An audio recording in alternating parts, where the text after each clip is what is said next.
Bueno, muy buenas tardes, bienvenidos a una nueva emisión de nuestro ciclo, nuestro sexto año ya, nuestra sexta temporada de Prevención TV en el aire. Bueno, nosotros solemos acomodarnos un poco al compás de las circunstancias, un poco al compás de lo que nos dicen los pacientes, y hemos pasado una semana un tanto húmeda, ¿no? Seguimos pasando. Sí, no terminó. Porque no se terminó todavía, mañana aparentemente hay pronóstico de lluvia nuevamente. Así que no vamos a continúa la humedad. No vamos a hablar de inundados, no vamos a hablar de ninguna enfermedad vinculada a esto, no pero vamos a hablar sí, de las PASO. Tampoco, pero vamos a hablar de algo que nos dicen, doctor, me duele acá, doctor, me duele allá, pero debe ser la humedad, ¿no? Debe ser artrosis, debe ser artritis. Sí, ¿La sí. gente conoce la diferencia? En realidad la primera impresión es que no, entonces como no sabemos en realidad ni de qué se trata ni cómo prevenirla, convocamos hoy a un especialista en el tema. Ha estado con nosotros muchas veces antes, el doctor Jorge Velasco. Ustedes saben, él es clínico, es reumatólogo, es investigador, para que, bueno, nos aclare algunos puntos sobre el tema. Luego de un breve corte estamos con Jorge. Bueno, tal cual lo prometimos, estamos con ustedes, con el doctor Jorge Velasco. Lo conocen, saben que es investigador, saben que es clínico, saben que es reumatólogo, y él, como ustedes, como yo, sabe que estamos pasando días de extrema humedad, ¿no? Sí. Y con la humedad vienen algunos dolores articulares, algunos propios de edad, digamos así, otros no tanto. Y la gente viene al consultorio y te dice, doctor, me duele esto, pero es la artrosis, ¿vio? Y otros hablan de artritis, y la sensación que a uno le queda es que en realidad el gran público no sabe qué es artrosis y qué es artritis, o cómo hacer la diferencia. ¿Podrías hablar de algo de eso? Sí, cómo no. Tan es así que hicimos una encuesta de más de 1000 personas acá en Quilmes y Berazategui preguntándole la diferencia entre artritis y artrosis, y el 80% dijo desconocer la diferencia. Así que lo que vos decís, nosotros desde la Fundación lo llevamos a número.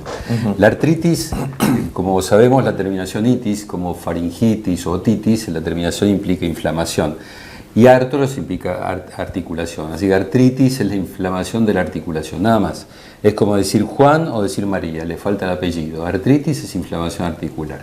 Podés hablar de artritis séptica, que es una inflamación por infección, o podés hablar de artritis gotosa, que es una inflamación por microcristales, o podés hablar de artritis reumatoidea. Entonces, artritis es un nombre, hay que poner el apellido. Lo que hace es inflamar la membrana sinovial que recubre la articulación y que produce líquido sinovial, que es un lubricante, es un nutriente para que la articulación se mueva correcta y normalmente. La artrosis es una lesión del cartílago. Entre hueso y hueso hay un cartílago que permite, amortigua cuando saltamos y demás, y permite el movimiento también normal. No sé si se entendió bien, pero las manos de vuelta. Acá tenemos el cartílago, que es, en definitiva, la parte afectada cuando hay artrosis. Y acá afuera, envolviendo todo, hay una cápsula. Ese es el concepto. Hay ¿no? una membrana. Una membrana que Claro, funciona como cápsula, claro. que es lo que se inflama. Y se llama artritis. Y se llama artritis. Artritis o sinovitis, son sinónimos. sinovitis. Muy bien. Esto para hablar, digamos, localmente de las articulaciones. Después, desde luego, son síntomas totalmente diferentes. La artritis produce inflamación en la articulación, entonces dolor las 24 horas del día. La artrosis produce dolor, pero de tipo mecánico, es decir, cuando estás sentado no te duele, cuando caminas te duele. La artrosis afecta a personas mayores de 60-65 años. La artritis reumatoidea, en el caso, acá pusimos el apellido, reumatoidea, afecta a mujeres fundamentalmente entre los 30 y 50 años, aunque se ve más gente mayor y gente menor. La artritis reumatoidea en general se la trata con medicamentos muy específicos y sin tratamiento va a ciertas discapacidades. Y la artrosis se trata con otro tipo de medicamentos y en general la discapacidad es muchísimo menor. Si uno tuviera que preguntarte por la evolución natural de las dos cosas, uno supondría que vos me vas a decir la artrosis, si no te cuidas te puede llevar a la invalidez o en todo caso a no poder utilizar determinadas partes de tu cuerpo. ¿Y la artritis reumatoide, si la dejamos librada de su evolución espontánea, es solamente invalidez? La artritis reumatoide, además de producir discapacidad, digamos, tiene una expectativa de vida menor. O sea, los pacientes viven menos. La mitad de los pacientes fallecen por problemas cardiovasculares, la otra mitad por tumores o por infecciones. Esto es librado a su evolución natural. Muy bien. Sin embargo, hoy se la considera la principal causa de discapacidad evitable del mundo. La principal causa de discapacidad evitable del mundo. Y el mejor momento de tratarlo es antes, digamos, de los 4 o 5 meses, pero no nos llega. Tenemos un estudio. A eso va la pregunta siguiente, no nos llega. Uno cuando habla de hipertensión dice la mitad de los hipertensos no saben que lo son, la mitad de los diabéticos no saben que lo son, el HIV, las cifras son mucho más groseras, hablar de hasta un 80% que no sabe que lo tienen. ¿Qué pasa con la artritis? Porque vos decís, tengo 4 o 5 meses para modificar esto, pero la gente, me hablaste recién que no se sabe la diferencia entre artrosis y artritis, ¿qué nivel de desconocimiento hay de artritis? Mira, el 70% de los pacientes, estudio hecho por Fundación también, el 70% de los pacientes con menos de 2 años de evolución están sin tratamiento. Es probable que los pacientes con menos tiempo de evolución, prácticamente ninguno esté con tratamiento. Y tenemos lo que llamamos una ventana terapéutica, que es desde que comienzan los síntomas hasta 3 meses después, que es cuando mejor responde al tratamiento. Los pacientes, la enfermedad del paciente prácticamente se duerme cuando la tomamos en ese momento. Y en ese caso no hay ningún tipo de complicación futura, salvo casos muy puntuales, pero la mayoría de los casos se evolucionan perfecto. De manera que hay que consultar en cuanto tengan los primeros síntomas, que son inflamación de las muñecas, los síntomas de alarma, de las metacarpofalángicas y de las interfalángicas proximales. Para hacerlo rápido, cualquier tipo de inflamación dentro de los límites de la mano debiera llamar a una observación pronta, ¿no? ¿Y cuáles son las causas a las cuales se atribuye esta consulta, digamos, tardía? De acuerdo a los estudios que han hecho ustedes en Fundación, ¿qué te contesta la gente? Sí, sobre 1047 casos o personas encuestadas en la vía pública de nuestros voluntarios, tanto en Berazategui como Quilmes, y esto fue el año pasado y el anterior, o sea que esto es contemporáneo, cuando se le preguntaba si te ves inflamado acá, si tuvieras inflamado acá y aquí, ¿a qué médico consultarías? Solamente el 15% dijo un reumatólogo. El 85% restante habló de traumatólogo y de clínico, incluso habló de kinesiólogo, pero no de reumatólogo. Dijiste ahí algo que, bueno, puede tener asidero consultar a un clínico si uno no sabe dónde está parado, pero ¿por qué no un traumatólogo o en todo caso para el gran público? ¿Cuál es la diferencia entre un traumatólogo y un reumatólogo? ¿Cuándo hay que consultar a uno y cuándo al otro? No sé, es que esta encuesta que te digo se está publicando ahora en la Revista Argentina de Reumatología y una de las conclusiones a la que llegamos es que uno de los problemas que tenemos es nada más y nada menos que el nombre de la especialidad. O sea, está muy a priori de todos los problemas. Quiero decir, cuando vos decís cardiología es el logos del corazón. ¿Okay? Correcto. Neurología, cerebro. Perfecto. Traumatología, trauma, golpe. ¿Sí? Cuando decís reumatología es el logo del reuma. Es el estudio del reuma, pero el reuma no existe. El reuma es una vieja palabra griega que significa fluir o significaba fluir, porque se creía que las enfermedades reumáticas eran atribuidas a 7 fluidos que salían del cerebro y iban a las articulaciones. El término griego que se utilizaba era reuma. Entonces el reuma es el estudio de esos fluidos que no existen. Hay más de 200 enfermedades reumáticas, pero tiene mala prensa. ¿Cómo voy a tener reuma si tengo determinada edad? Pero en realidad las enfermedades reumáticas son las enfermedades articulares, óseas o musculares que aparecen sin haber sido mediadas por un golpe. Y eso es lo que la diferencia con la traumatología. Si espontáneamente se inflama la muñeca, suponte, no hubo un golpe, esto es patrimonio del clínico o del reumatólogo. Pero nunca si la inflamación es por un golpe, el que está sumamente capacitado para atenderlo es el traumatólogo, claro. Bien, más de 200 enfermedades entonces, un gran nivel de desconocimiento, una evolución que creo que absolutamente nadie tiene en consideración la posibilidad de una muerte precoz o de las complicaciones, por ejemplo, cardiovasculares o tumorales. ¿Hay algún tipo de recomendación o de conducta preventiva, independientemente del diagnóstico precoz, para aquellos familiares de alguien que ya tiene una enfermedad reumatológica demostrada? Sí, en primer lugar, obviamente, consultar al clínico o lo mejor sería consultar a un reumatólogo. Y evitar, como todas las enfermedades, como vos bien lo sabés, la automedicación. Estos pacientes, y por eso se demoran, tienen la tendencia a aplicarse corticoides de depósito, que evidentemente los mejora muchísimo, pero desde el punto de vista sintomático, la enfermedad sigue su curso, y lo único que hace es demorar la consulta. Como te dije, es muy interesante cuando hacíamos 3 preguntas en las encuestas de más de 1000 individuos, y cuando le preguntábamos, ¿usted cree tener esa enfermedad, la inflamación de acá, afecta al 1% de la artritis reumatoidea? El 30% nos dijo que sí, que creían tener esa enfermedad. O sea que claramente hay un desconocimiento. Sobre diagnóstico, hay un autodiagnóstico exagerado, digamos. Claro, fíjate, solamente el 15% consultaría al reumatólogo, el 80% no conoce la diferencia entre artritis y artrosis, y el 30% decía que tenía la enfermedad. Con lo cual, en líneas generales, lo que estamos mostrando es un enorme desconocimiento, por lo menos de la patología. Lo que no podemos desconocer es que nos están llamando a hacer una pausa de urgencia, un corte. Enseguida estamos de vuelta.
Desde que usted contrata una cobertura médica hasta que comienza a utilizarla, todas las empresas son iguales. Después, es mejor que sea el Círculo Médico de Quilmes, quien le ofrece a través de FEMEVA Salud Quilmes y EMEDIC una real libre elección del profesional en su consultorio particular y beneficiarse con su aporte de ley.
Bueno, hablaste de un gran nivel de desconocimiento. Realmente lo que terminás de decir, que un 30% cree que tiene la enfermedad y en realidad la mayoría absoluta desconoce el diagnóstico entre artritis y artrosis.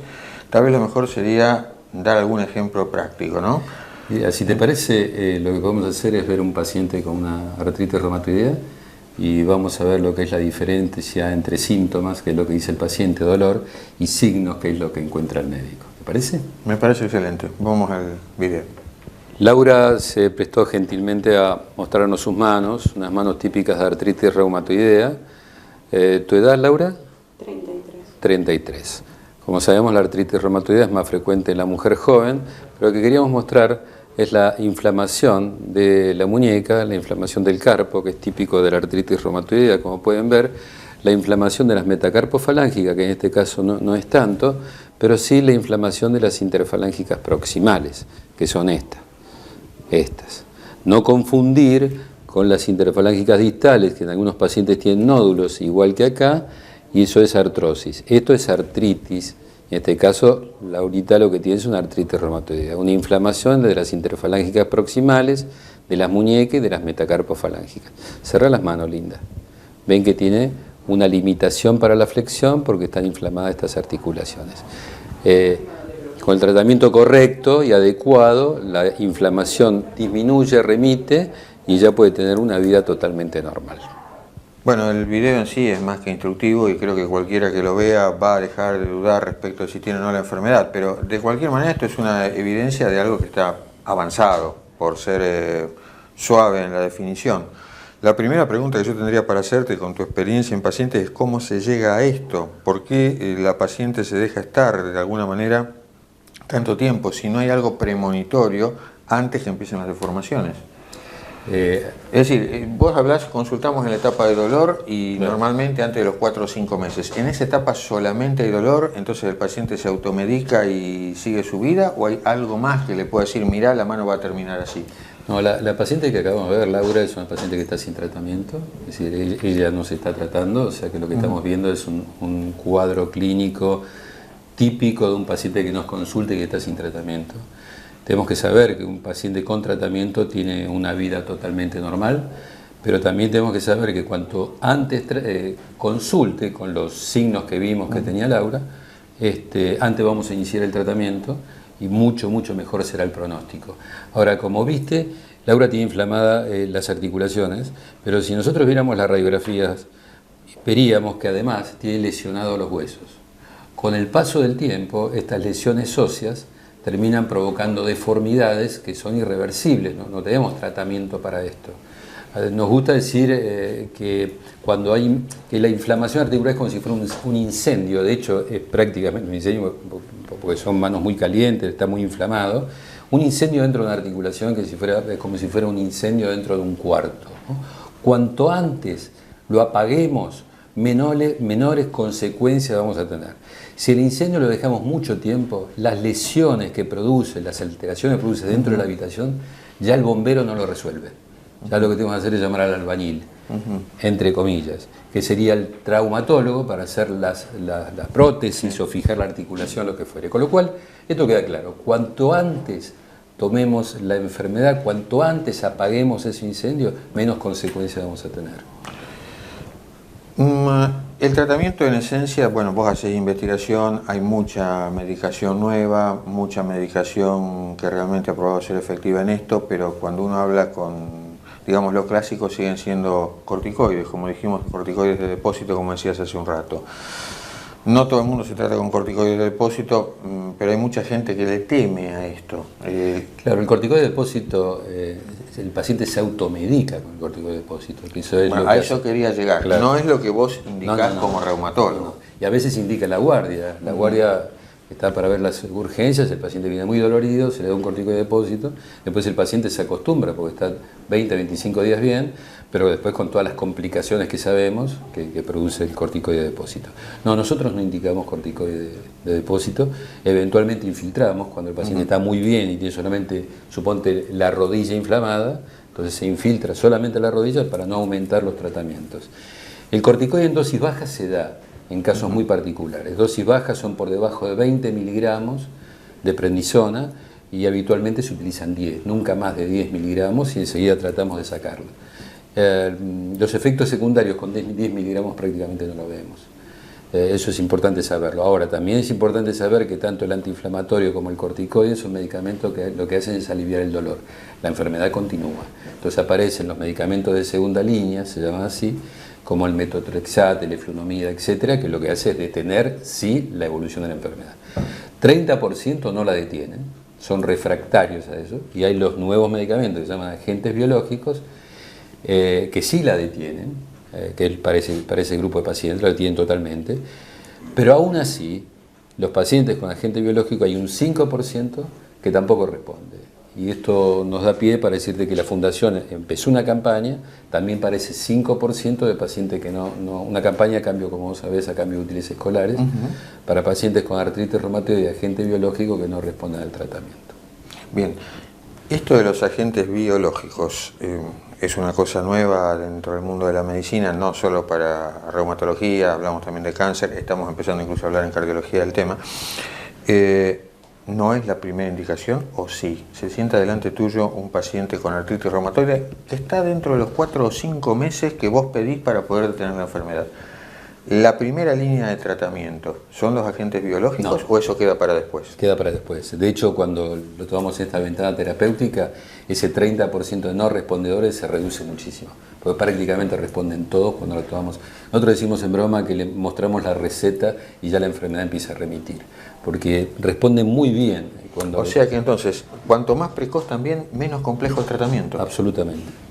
Y por lo tanto, menos efectos dependientes de la medicación. Absolutamente. Una última pregunta, que la hemos hecho en otro año, pero quiero saber si sigue siendo lo mismo. Embarazo y artritis reumatoide. Bueno, muy buena pregunta.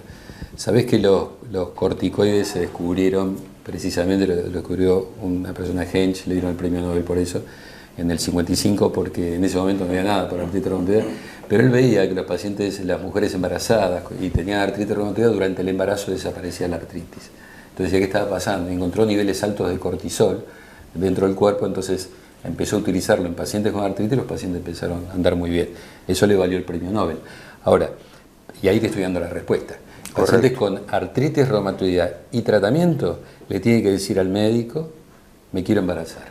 En ese caso el médico empieza a suspender medicamentos que pueden ser, palabra rara, teratogénicos, o sea que pueden afectar al bebé o al embarazo. Entonces nosotros los vamos suspendiendo. Durante el embarazo la paciente está bárbara, porque produce cortisol. Entonces está bárbara, se siente muy bien, no tiene dolores, va a tener un embarazo espléndido, no va a tener problemas con la criatura. Ahora bien, sí sabemos que después en el puerperio, después de los 3 a 6 meses, suele reiniciar la enfermedad. Suele reiniciarse la enfermedad. Pero ahí ya se habla con el pediatra y el tema de lactancia y demás La paciente pasó un año divino sin necesidad de medicamentos. Bueno, nos están haciendo señas de vuelta, gracias por tu tiempo. Y bueno, esperamos haber aclarado algunas de las preguntas que nos han hecho en estos días a raíz de la humedad. Luego de un breve corte vamos al final del programa. Bueno, esperamos que el programa de hoy les haya aclarado un montón de dudas respecto a lo que es la artrosis, lo que es la artritis, cuándo consultar a un traumatólogo, cuándo consultar al reumatólogo. Nos quedó pendiente un tema que va a ser motivo de otro programa, que son los rótulos de laboratorio de este tipo de enfermedades. Me dio positivo tal cosa. Claro, exactamente. Entonces hablar un programa puntualmente de esos estudios de laboratorio que le ponen el nombre a las enfermedades. Claro, porque usted le puede dar positivo tal cosa o tal otra y en realidad no tener la enfermedad. Exactamente. Entonces, ¿cuál sería la rutina? ¿Cuál tendría peso en el diagnóstico? ¿Cuál no? ¿Qué estudios de laboratorio específicamente deberíamos pedirle si hay una sospecha de este tipo de enfermedades? Así que eso lo vamos a dejar para otro programa. Bueno, esperamos que hayan pasado una linda semana, que hayan votado con conciencia, con tranquilidad. Fue una jornada difícil en lo climatológico, pero bueno, en la Argentina votar es muy importante, así que todos cumplimos con nuestro deber cívico el domingo a pesar de las inclemencias del tiempo. Reiteramos nuestra invitación, ahora sí ya por ahí con los candidatos un poco definidos a partir de las PASO, de los candidatos a intendentes de acá de Quilmes, que creo que va a ser Martiniano Molina, Gutiérrez, Gursi y Queijeiro, que son los 4 candidatos que van a quedar en definitiva para competir en octubre. Nos gustaría que se acercaran a este programa para debatir qué van a hacer con la salud del distrito. Así que reiteramos la invitación a los equipos técnicos inclusive también, no hay ningún inconveniente. Y bueno, los estaremos entrevistando en forma individual a cada uno, le daremos un bloque del programa para que puedan expresar qué es lo que piensan hacer con la salud del distrito a cada uno de ellos. Así que bueno, los esperamos dentro de 7 días, agradecemos la presencia de todos ustedes, la fidelidad por el programa, a nuestros sponsors. Y dentro de 7 días nos encontramos en una nueva edición de Prevención TV. Hasta entonces. No me quiero despedir sin mandarle un saludo a un paciente. Ese paciente dejó de fumar gracias al programa, en definitiva gracias a vos. Puede parecer un chiste, pero el nombre del paciente al que le queremos dedicar el programa es Alejandro Magno.